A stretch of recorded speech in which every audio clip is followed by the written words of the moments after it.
Est-ce que tu t'es déjà retrouvé à faire des choses pour Dieu, mais à ne plus trouver Dieu dans tout ce que tu faisais? Servir à l'église, préparer, organiser, sourire, être disponible, et rentrer chez toi le soir complètement vidé, avec cette impression bizarre que tu as tout donné à tout le monde, mais pas à Dieu. En fait, il y a un passage dans la Bible qui représente bien ça, et je te l'avoue, il m'a mis vraiment, vraiment en colère quand je l'ai lu la première fois. C'est l'histoire de Marthe et de Marie. Je vais te raconter quelque chose de personnel. Quand j'ai commencé à aller à l'église, j'étais toute jeune chrétienne, quelques mois peut-être. Et assez rapidement, j'ai commencé à servir à plusieurs postes à l'église. Les communications, l'édition du journal, les soirées évangélisation. Et puis, il y a eu un service qui s'est rajouté parce qu'il n'y avait plus personne d'autre pour le faire, c'est la technique. La technique, c'est le poste derrière l'ordinateur pendant le culte. Concrètement, ça voulait dire des échanges pendant plusieurs jours avec le pasteur, avec ceux qui font la présidence, le choix des chansons qui changent jusqu'au dernier moment, préparer le fichier de projection, arriver 1 heure avant tous les autres au culte, m'assurer que les versets s'affichent au bon moment, que les paroles des chansons défilent pile avec les musiciens pour que toute l'assemblée puisse suivre et chanter, et en même temps que tout ça, gérer la diffusion sur YouTube. Tout ça, pour que les autres profitent correctement du culte, qu'ils passent un moment vraiment à être encouragés. Et pendant plusieurs mois, je suis sortie du culte sans être encouragée une seule fois. Pas parce que mes frères et mes sœurs n'étaient pas gentils et ne m'encourageaient pas dans le travail que je faisais, dans ce ministère, mais parce que quand tu es concentré à 100% pour que techniquement ça soit parfait, tu n'arrives pas à te laisser toucher. La beauté des chants, une parole qui tombe juste, un verset qui te traverse, ça c'est impossible, t'es trop dans l'exécution. Alors quand j'ai relu ce passage, Marthe qui s'agite pendant que Marie est assise aux pieds de Jésus, et que Jésus dit que Marie a choisi la meilleure part, une partie de moi a crié « oui, je confirme, mais moi j'aurais bien aimé être à la place de Marie aussi ». Alors ce que je te propose, c'est qu'on explore ce passage ensemble, et puis après, je te confierai ce qui s'est finalement passé pour moi. Donc pour rappel, ce passage, c'est dans Luc, chapitre 10, versets 38 à 42.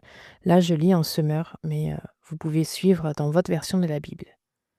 Pendant leur route, Jésus entra dans un village, et une femme nommée Marthe le reçut dans sa maison. Elle avait une sœur appelée Marie, qui s'étant assise aux pieds du Seigneur, écoutait sa parole. Marthe était très affairée à les servir tous. Elle s'approcha de Jésus et lui dit « Seigneur, cela ne te fait-il rien que ma sœur me laisse seule pour servir? Dis-lui donc de m'aider. » Le Seigneur lui répondit « Marthe, Marthe, tu t'inquiètes et tu t'agites pour beaucoup de choses. Une seule chose est nécessaire. Marie a choisi la bonne part qui ne lui sera point ôtée. » D'abord, il y a un détail dans ce texte que j'aimerais qu'on rate pas. C'est Marthe qui a ouvert la porte.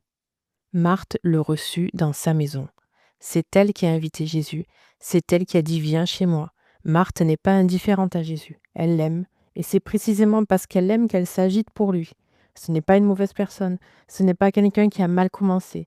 C'est quelqu'un qui, à un moment, a perdu de vue pourquoi elle faisait tout ce qu'elle faisait. Pourquoi je te dis ça?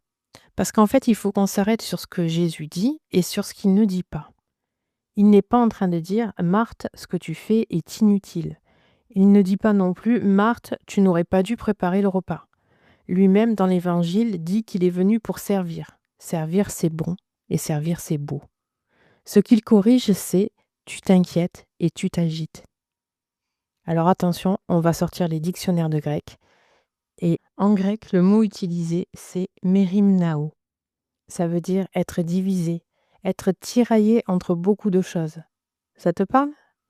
Marthe n'est pas juste occupée, Marthe, elle est tiraillée, elle est divisée. Son attention, son cœur, son énergie, tout est dispersé. Et Jésus, avec cette douceur qui caractérise tout dans l'évangile de Luc, dit « Une seule chose est nécessaire. Pas 20 choses bien faites, une seule chose, sa présence. » Et maintenant, je veux te dire quelque chose qui a complètement changé la façon dont je lis ce passage. Parce que Marthe, on la connaît surtout de cet épisode. Cette femme agitée, qui se plaint, qui compare. Mais Marthe n'en reste pas là. Dans l'évangile de Jean, chapitre 11, Lazare, le frère de Marthe et de Marie, meurt. Jésus arrive plusieurs jours après. Et là, c'est Marthe qui court en premier vers Jésus. Pas Marie, Marthe. Celle qui s'était agitée, celle qui s'était comparée, celle qui avait manqué le moment. Cette femme-là, c'est elle qui dit à Jésus quelque chose d'extraordinaire. C'est elle qui prononce une des confessions de foi les plus profondes de tout l'Évangile. Seigneur, je crois que tu es le Christ, le Fils de Dieu, celui qui devait venir dans le monde. Ce n'est pas Marie qui dit ça, ce n'est pas Jean, c'est Marthe. La femme de Luc 10 qui était divisée, anxieuse, qui se comparait, c'est elle qui plus tard regarde Jésus en face et dit « Tu es le Christ, le Fils de Dieu ». Ça veut dire que la conversation qui s'est passée dans Luc 10 a fait son chemin, que l'invitation de Jésus « Une seule chose est nécessaire », elle l'a reçue. Peut-être pas ce soir-là, peut-être pas parfaitement, mais elle l'a reçue. Et ça change toute la façon dont on lit ce passage. Jésus ne nous présente pas Marie comme le modèle absolu à atteindre et Marthe comme l'échec à éviter. Il présente Marthe comme quelqu'un qui l'aime, qui l'interpelle avec douceur et qui peut grandir. Si tu te reconnais toi en Marthe aujourd'hui, comme moi je me suis reconnue et je me reconnais encore, dans l'agitation, dans la comparaison, dans l'épuisement, eh bien en fait tu es exactement là où Jésus peut te parler. Revenons au texte encore une seconde. Il y a un détail que je voudrais aussi qu'on rate pas. Marthe ne reste pas seule dans son agitation. Elle vient se plaindre à Jésus et elle demande que Jésus intervienne pour que Marie fasse comme elle. Elle compare. Et ça, c'est tellement moderne. Tu connais la That Christian Girl? Tu sais, cette chrétienne parfaite qu'on voit sur Instagram, Pinterest. Elle se lève à 5h du matin, tous les matins. Elle s'installe dans un coin salon impeccable avec un latte bien préparé, une Bible magnifiquement illustrée, ses stylos pastels, et elle prend 1 heure entière avec Dieu avant que sa famille se lève, chaque matin, sans exception. Et moi, en fait, j'aime le faire. Ça m'arrive, ça me fait plaisir quand j'ai le temps, quand j'ai l'énergie, de prendre ce temps de qualité pour Dieu. Je t'avoue, j'ai les mêmes stylos pastels. J'adore ce moment de calme avant que tout s'agite, passer dans la parole du Seigneur. Mais j'arrive pas à le faire tous les jours. J'arrive pas à le faire tous les matins. Et nous, on regarde ça et on se dit, si moi je peux pas faire ça, c'est pas assez. Je suis pas assez. Ma foi n'est pas assez. C'est comme Marthe qui regarde Marie et qui dit à Jésus, tu ne vois pas ce qu'elle fait et ce qu'elle ne fait pas. Et toi, tu dis rien. Parce qu'en fait, la comparaison, elle ne nous pousse pas vers Dieu. Elle nous en éloigne. Elle remplace la vraie question. Qu'est-ce que Dieu me demande à moi, aujourd'hui, là où j'en suis? Pas la mauvaise question, pourquoi je ne fais pas comme elle? Parce que pourquoi on est Marthe? Pas juste parce qu'on est débordé, mais parce que, je pense que tu vas me comprendre, on a parfois l'impression que si on ne fait pas, on ne sera pas aimé. On a été éduqué pour faire, pour produire, accomplir, mériter. Et on applique cette logique à Dieu aussi.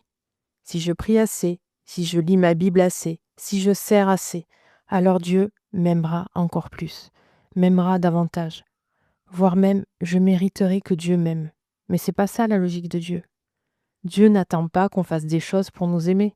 Il nous aime tels que nous sommes. Il nous cherche. Il a déjà tout accompli sur la croix. Ce qu'il veut, c'est une relation avec nous, pas une performance. Et en dehors de l'Église, ça t'arrive aussi d'être Marthe? Parce que moi, ça m'arrive tout le temps. Tu sais, tu invites des amis à dîner, et depuis le matin, tu fais le ménage à fond, tu prépares un repas super, tu cours dans tous les sens, et quand ils arrivent, tu continues à courir. Les verres, le pain, l'apéritif. Et quand ils repartent, tu t'effondres dans le canapé en soufflant. Enfin! Alors qu'en fait, t'avais trop hâte de les voir, ces gens-là. Je te dis ça, mais je vis ça, encore maintenant. Je suis salariée à temps plein, j'ai un mari, des enfants, des responsabilités à l'église, des animaux, des chiens, un chat, des poules. J'ai lancé Psaume et chocolat. Et dans ma tête, ça tourne. Il faudrait que je promène les chiens, le poulailler aurait besoin d'un nettoyage. Ah, j'avais arrêté d'acheter mon pain, je faisais mon pain au levain, c'était super, je devrais continuer. Ah zut, j'ai pas fait mon sport ce matin. Je ne me suis pas mis la crème hier soir, je vais être toute fripée. Ça n'arrête pas. on est dans une lessiveuse. Et à la fin de la journée, de l'année, en fait, on se retrouve épuisé, mais avec l'impression de n'avoir rien accompli. Tu connais ce sentiment. T'as pas arrêté et pourtant tu as l'impression que tu n'as rien fait. Alors la bonne part, qu'est-ce que c'est vraiment? Jésus, dans ce passage, il ne nous dit pas d'arrêter de servir. Heureusement qu'il y a des Marthes dans nos églises. Heureusement qu'il y a des femmes qui préparent les tables, qui font la vaisselle, qui gèrent la technique. Et pas que les femmes d'ailleurs. Leur service est beau. Il vient d'un cœur qui aime. Mais il dit, ne laisse pas ton service te voler sa présence. La bonne part n'est pas réservée à celles qui ont 2 heures devant elles chaque matin. C'est pas réservé à celles qui ont une superbe Bible, journal de bord, super bien illustré, un coin lecture parfait, même si j'aime beaucoup ça, clairement. Mais la bonne part, c'est ce mouvement du cœur, même court, même maladroit, où tu t'assois au pied du Seigneur et tu lui dis « Me voilà, avec tout ce que j'ai et avec tout ce que je ne suis pas. » 5 minutes, un verset, une prière dans la voiture avant d'aller au travail. Ça compte pour lui. Et si Marthe, la Marthe agitée de Luc 10, a pu devenir la femme qui regarde Jésus en face et lui dit « Tu es le Christ, le Fils de Dieu », alors il peut aussi travailler à partir de là où on en est, toi et moi, aujourd'hui. Et tu sais quoi? J'ai fini par arrêter. J'ai arrêté de servir à la technique. Pas dans la rancœur, pas dans la fuite, mais parce que j'ai mis des mots sur quelque chose que je ressentais depuis un moment. Je sentais que j'avais besoin d'être encouragée pendant le culte, que j'avais besoin d'être dans l'assemblée, pas derrière un écran. Et je sentais aussi que c'était pas normal, même si ça voulait dire quelque chose de dur à admettre, d'avoir tellement de ministères dans mon église, en plus de mon travail à temps plein, de mon mari, de ma famille, que je n'arrivais plus à trouver du temps et de l'énergie pour étudier la parole, pour prier, pour le mettre vraiment au centre. J'avais beaucoup à faire pour lui, mais en fait, je passais de moins en moins de temps avec lui. Alors j'ai continué les autres activités, bien sûr. La rédaction, la mise en page du bulletin, par exemple, ça n'a pas été un retrait total. J'ai prié, longuement parlé avec mon mari, mon pasteur. Ça a été un discernement. Et au final, voilà ce qui s'est passé. Mon église, elle ne m'aime pas moins. Dieu ne m'aime pas moins. Moi, j'ai retrouvé du souffle. Je prends du plaisir à étudier la parole tous les jours avec mon mari, à prier ensemble, à louer le Seigneur ensemble. Et les adolescents de notre église, des jeunes que je connaissais, ont pris en charge la technique, avec beaucoup de talent. Et ça leur a donné quelque chose que je n'aurais pas pu leur donner en restant à ma place, la sensation d'avoir une vocation, une vraie place dans l'église. Et ça, c'était totalement inattendu dans ma décision. En libérant ma place, j'avais, sans le savoir, libéré la leur. Choisir la bonne part, c'est pas être égoïste. Des fois, c'est exactement ce qui permet à quelqu'un de trouver sa place. Alors je te propose une prière si tu veux bien la faire avec moi. Seigneur, merci pour celles qui servent. Merci pour toutes les Marthes qui se lèvent tôt, qui restent tard, qui font dans l'ombre ce que personne ne voit. Leur service est beau, il vient d'un cœur qui t'aime, Seigneur. Mais aujourd'hui, on voudrait déposer notre agitation, cette voix intérieure qui nous dit que si on ne fait pas assez, on ne vaut pas assez, même à tes yeux. Apprends-nous la bonne part, Seigneur, pas dans la paresse, juste ce mouvement du cœur vers toi, dans les 5 minutes qu'on a, dans l'imparfait qu'on est. Tu nous cherches là où on est, et tu travailles à partir de là où on est. Nous te faisons confiance, Seigneur. Amen. Voilà, c'est la fin de cet épisode. J'espère qu'il t'a rejointe, là où tu en es, que tu sois en pleine forme aujourd'hui, avec ta superbe Bible journal de bord illustré, ou épuisé, ou alors même quelque part entre les deux. Parce que ce passage, il parle à toutes les versions de nous. Si cet épisode t'a parlé, partage-le à une amie, peut-être qui court trop. C'est la plus belle façon de m'aider à continuer. On se retrouve vendredi prochain dans le salon avec la poursuite de l'étude de Luc.